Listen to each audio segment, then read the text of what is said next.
Hi, എല്ലാവർക്കും muse of മൈൻഡിലേക്ക് സ്വാഗതം. We care, we listen and we for you. And I am Manju. ഇന്ന് വീണ്ടും ഒരു ഫോബിയ ആയിട്ടാണ് വന്നിരിക്കുന്നത്.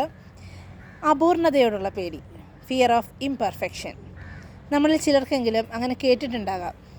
അതായത് ഒരു കാര്യം കംപ്ലീറ്റ് ആകുമ്പോൾ അതിന് പെർഫെക്ഷൻ ഉണ്ടോ, അല്ലെങ്കിൽ ഞാൻ ചെയ്തത് ശരിയാവുമോ, എല്ലാവർക്കും നല്ലതുപോലെ ഇഷ്ടപ്പെടുമോ, അത് കാരണമുള്ള പേടി കാരണം ആ കാര്യത്തിൽ നിന്ന് വിട്ടു നിൽക്കുക, അല്ലെങ്കിൽ ഒരു ജോലി ഏറ്റെടുക്കാതിരിക്കുക, അല്ലെങ്കിൽ അത് ചെയ്യാതിരിക്കുക.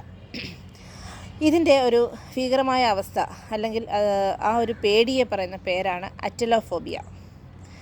ഈ അറ്റലോഫോബിയ ഒന്നെങ്കിൽ ജെനറ്റിക്സ് വഴി ഉണ്ടാകാം, പാരമ്പര്യമായി ഉണ്ടാകാം, അല്ലെങ്കിൽ ഒരു ട്രോമാറ്റിക് ഇൻസിഡൻറ്റ്, അതായത് ഒരു കാര്യം ചെയ്തു, അതിന് പെർഫെക്റ്റ് ആവാതെ വന്ന് സിവിയർ പണിഷ്മെൻറ്റ് കിട്ടി, അങ്ങനൊരു രീതിയിലും ഈ ഫോബിയ ഉണ്ടാകാം. എക്സ്പോഷർ തെറാപ്പി, CBT എന്നിവ വഴി നമുക്കിതിനെ പരിഹരിക്കാം. അപ്പോൾ ഇതൊരു പേടിക്കേണ്ട അസുഖമൊന്നുമല്ല, ഇതൊരു ജസ്റ്റ് ഒരു ഫോബിയയാണ്. ഈ ഫോബിയ നമുക്ക് മാറ്റിയെടുക്കാൻ പറ്റും. ആരെങ്കിലും നിങ്ങൾ ഇതേപോലെ കണ്ടിട്ടുണ്ടെങ്കിൽ കമൻറ്റ് ചെയ്യുക, ഞങ്ങളെ സപ്പോർട്ട് ചെയ്യുക. താങ്ക്